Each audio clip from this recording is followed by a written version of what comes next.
Hugs. Big hugs to all of you. I am back. I'm Cameron, blushing foreigner. Hope all of my beautiful viewers and subscribers are doing well. I've missed you. It's been many months since I made a video. A lot has been going on in my life. Things have just been busy and crazy, and I haven't been in the right sort of mental, emotional state to be churning out videos. I was really just focused on my new job and things like that. So I apologize. Thank you for sticking around, and it means a lot to me. I hope everyone is enjoying 2015 so far. I hope it's a beautiful year for you. Thanks for the messages some of you have written me, and I really appreciate that. I thought I would do today a products I'm currently loving, some newer stuff that I've been using, and also some older stuff, but a few things I haven't shared with you guys that I like. And then at the end of the video, after I've gone through the products, you can stop watching or you can continue and hear a few updates on my life. The first thing I have been enjoying is my Ellis Faas foundation, and I've been mixing it with my Josie Maran Argan oil with Radiance. And these two together is just perfect for my dry winter skin right now. This is the tinted illuminating kind of argan oil. I love argan oil. It tends to work really well on my skin. And then just adding a drop of this into my foundation, mixing it with my finger, and then applying it to my face with my fingers just seems to be a pretty good combination right now. I'm a little shiny, it's the end of the day, and I'm probably like glowing like a disco ball, but this is something that has been working pretty well, and just thought I would share that. I have 3 eyeshadow palettes to mention, and the first one is the Naked 2 Basics. I wouldn't say that this is my all-time favorite palette, but it is a good mix of nice, neutral, cool colors, and they're all matte shades. This is really nice for travel. I don't need to take anything else. I can just, you know, have everything I need. I kind of do miss maybe like one shimmer shade. I tend to wear like a light champagne or a ballet kind of pink color on my lower lid. Laura Mercier Ballet Pink is one of my favorite eyeshadows right now. I didn't bring that out, but I just want to mention it. That's such a great color. So I use this shade a lot for the crease, and yeah, it's a good palette. Another one is this Jane Iredale palette, and it's the Daytime Eyeshadow Kit, and it looks like this. It's these, oops, it's these 5 colors right here, and I really love this middle crease shade. It's like a nice brown. It reminds me a lot of Naked in the Naked, Urban Decay Naked palette. Just, it's a great blending color. So I've been using that a bit, and then finally over Christmas time, while I was in California, went into Sephora and I became a VIB Rouge. It was a funny moment. Martin was there, and you could have imagined as if like balloons fell from the ceiling the way he interpreted it when I got graduated to VIB Rouge. He was laughing. He was like, "Good job, honey, you're a good customer." She's like, "Congratulations, you're VIB Rouge." Oh, okay. And basically when you hear that, you're like, oh no, I've spent way too much money here in the last year, but oh well, I'm in that club now. It's pretty funny. Anyways, this is the Chocolate Bar Too Faced palette. It's so cute. I actually never took a whiff of it until just now, but it does smell a bit like cocoa powder, and I'm just really enjoying a lot of the neutral shades, like this color right here and this color. I tend to use a lot of the same kinds of browns and warm chocolatey colors. This one's pretty nice as well, and this color is really good for under the eyebrow to highlight the brow bone.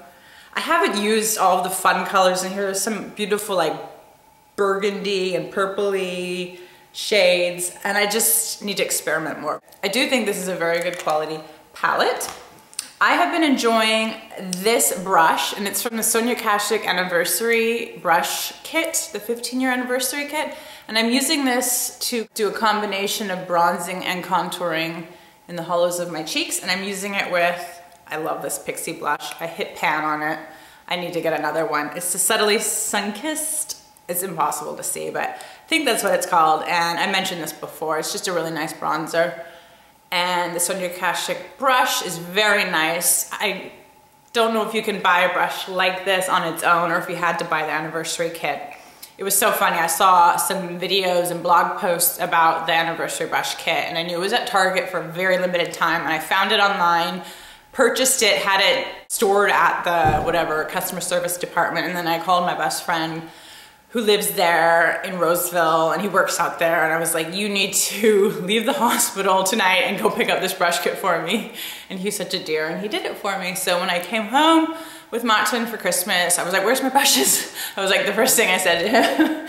But yeah, he's one of my oldest friends from childhood, and he always helps me out when there's an item that I just need to have. So that is fun. I got this concealer, and it's by It Cosmetics. It's the Bye Bye Under Eye Concealer. And I meant to just buy that, but I saw that you can get a duo with the Brightener as well. It's called the Hello Light Brightener on the other end. I use it with this brush, which is one of those sort of airbrush effect brushes. And I actually tap it in first with my fingers, so the warmth of my hands kind of help the concealer melt into my skin.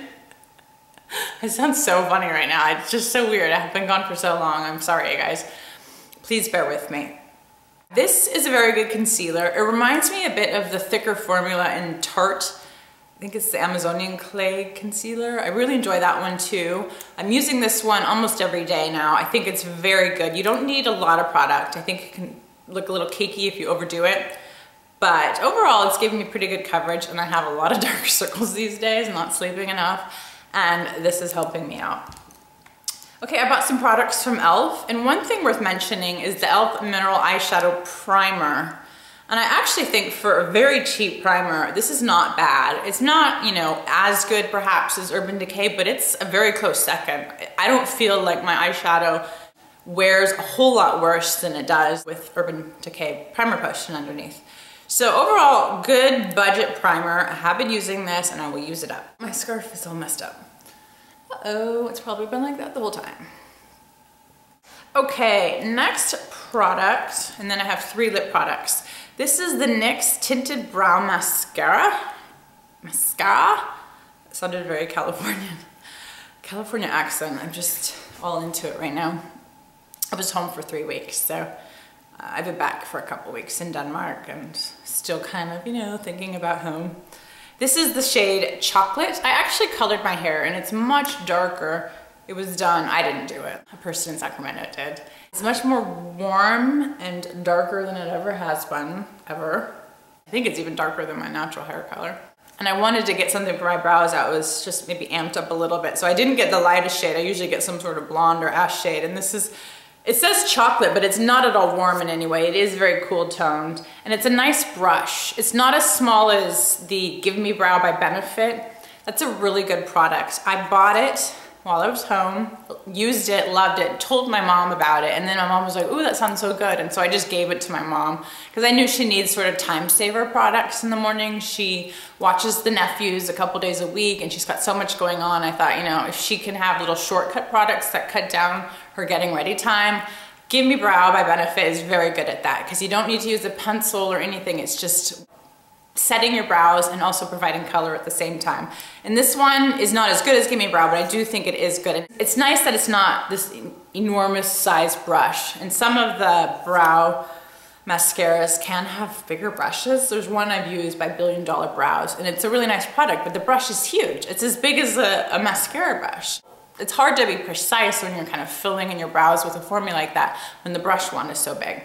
So this is pretty good. So finally, 3 products for the lips. You know, I've been loving my favorite night balm by C.O. Bigelow. Here's why I like it. I have deduced that I have an allergy to beeswax. And it's been sort of a process of figuring out what it is that's been irritating my lips. My lips have probably been very irritated for the last 1.5 to 2 years, and I kind of thought, oh, it's just the dry weather in Denmark. I kept trying so many lip products. I've tried everything out there, and I thought to reduce like lanolins and petroleum, and I've tried a different assortment. Like, what is it that's irritating my lips, or is it just my lips in this climate? But it would happen year-round, even in the summer. I mean, I couldn't find out what was wrong. And then I read an article by a woman who formulates lip balms. And it was enlightening because she said that some people have an allergy to beeswax, and it can take years of exposure to beeswax. Like people like, what's it called, beekeepers may develop an allergy at some point. But years of exposure can cause it, and then suddenly you have like contact dermatitis, and it can cause swelling, itching, peeling. I wasn't getting swelling, but I was getting, maybe a little bit, but I was getting itching and peeling. And once I read that article, she was a woman who formulated lip balms, And half of her products were beeswax and the other half used, I think it was a plant wax, candelilla or some other, don't quote me on that, a different wax, not from bees. But anyways, okay, so I read that article and I thought, I wonder if it's the beeswax. I had no idea. I used to use Burt's Bees Lip Balm. I used to love it, and then it just stopped working for me. By stopped working, I meant my lips would still get cracked and peeling and dry after using it. So I thought maybe it's the beeswax. So I stopped using beeswax and I found other stuff and my lips kind of healed. So they're now much better than they've ever been. I don't have the same kind of, you know, irritation or redness. They look better. So this is one of the few balms that does not have beeswax in it. I think it's in like 95% of all the product, maybe 90%, but you really have to look for formulas that are almost vegan. And at Whole Foods, you'll find some options if you're trying to cut out beeswax. But I think it was pretty interesting to find out. Now, I'm not being super hardcore about beeswax in lipstick formulas as long as I have a barrier underneath, as long as I'm protecting my lips with some sort of balm that doesn't have beeswax. And then if it appears in the lipstick formula, I don't go crazy and avoid it, but I do try and minimize, you know, some of those products. So I have two lipsticks to share, and the first one is by Lime Crime, and it's called Poisonberry. And I haven't even worn it yet, but I think it's such a gorgeous color. It's really unique. It's that purple shade right there. And I love the name of it, Poisonberry. It does look like you've eaten poisonous berries when you wear it. It's a fun color. I hope to use it one of these days. I just ordered it when I was in California. The other shade is such a beautiful color, and it's by Gabriel Cosmetics. And I think I could be totally wrong, but I remember Tom Ford, the new, what's it called, boys lipsticks. I bought a few of them. The formula, I can't say is that good actually. I don't want to share it with you guys because I was very disappointed. One of the colors, which one? I got Guillermo maybe? Is that the name? I have no idea. I think it could be that. I thought it started with a G. That shade was nice and I have used that one, but the two other colors, Flynn, it's just patchy. It's unfortunate.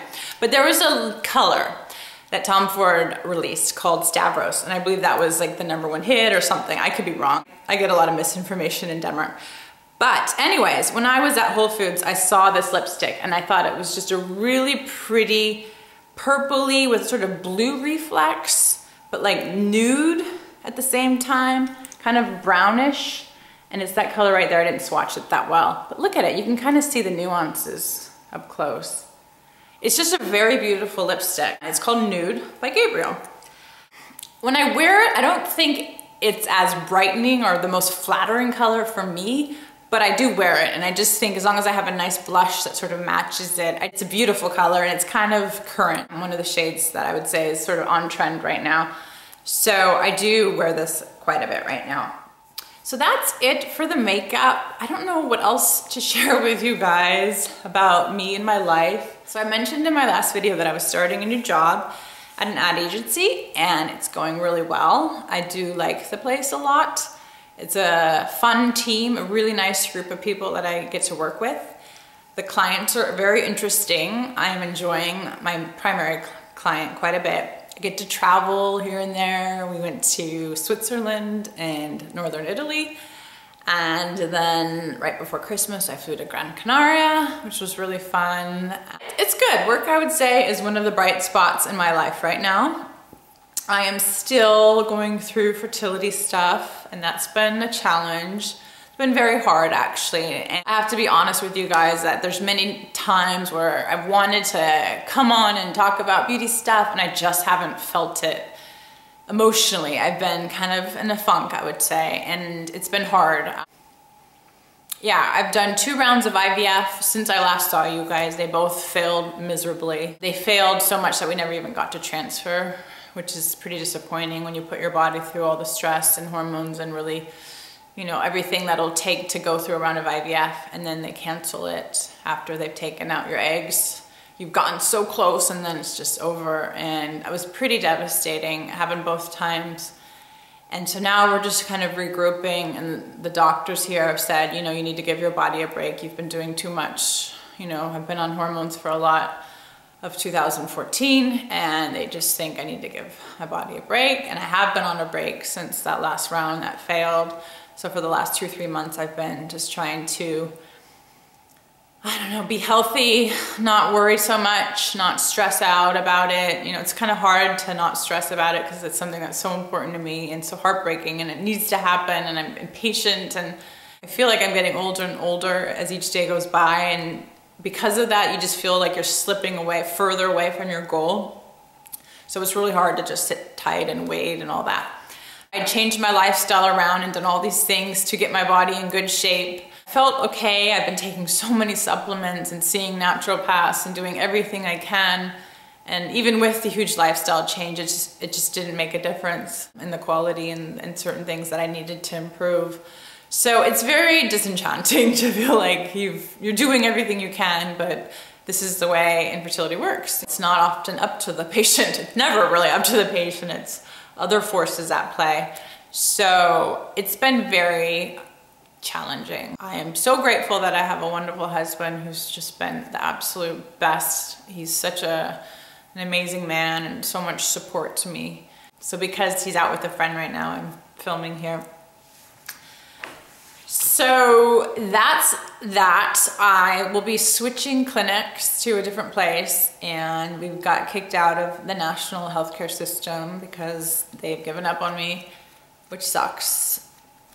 But, you know, I have to be grateful for what I've received, I guess, even though it hasn't been that good, but I did just say that, sorry. So, yeah, that's the family TTC update, trying to conceive. I watch all these videos on YouTube about TTC stuff and infertility, and some of them make me feel better. It is depressing stuff though. Oh, on that note, I also started a support group for women in Copenhagen or Denmark who are going through fertility struggles. It's going well. It's a small group. It's on Facebook and it's private, so it's, you know, sort of a closed group because I want to protect the anonymity of everyone. Well, they're not completely anonymous, but it's not a public group, so we are sort of away from the public eye of Facebook. And we're gonna have a meeting in a few weeks, so that's been very helpful, and it's just nice to kind of meet other people. I have to say, you guys have been instrumental in helping me talk about my problems, because this is not a topic that a lot of people talk about. There's so much shame involved with infertility, and you feel pretty bad about yourself and broken.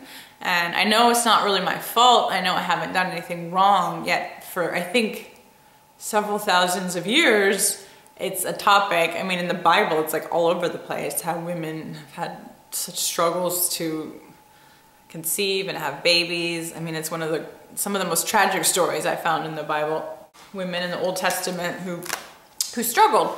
So it's certainly not a new thing, yet a lot of people don't talk about it. So because I was able to talk to you guys about it and I got so much support and love back, I took it to the next level, and I actually started telling people I know and friends on Facebook, and I did a very gentle announcement to my network in Denmark and in the US saying, hey, I'm going through something. If anyone wants to come with me and be in the support group on Facebook, they're welcome. And I got a lot of wonderful support from my Facebook friends that way. It's been a good way for me to channel a lot of my grief and fear and all these things I deal with just in this waiting period, waiting for my life to start, it feels like, but just waiting to become a parent. So yeah, it's been nice to kind of meet other people and talk to them and not feel so alone in this. So anyways, don't want to be a bummer here. That's it. We had a really nice time at home in California. We were there I was there almost 3.5 weeks. I got to work a little bit from over there. My job is very nice, and they let me keep that arrangement where I work 4 times a year in California. So it's quite wonderful. And Martin and I were there. We saw actually some doctors in San Francisco, and that was very good. We got a second opinion over there, and that gave us a little bit of hope back, because it's been kind of destroyed by our doctors here in Denmark, who basically made me feel like I should just give up, but I won't do that ever, ever, ever. And then I got to see my nephews. The babies are so cute. The babies are almost 2, which is unbelievable. They're so cute, and they are the light of my life, and they bring me a lot of joy.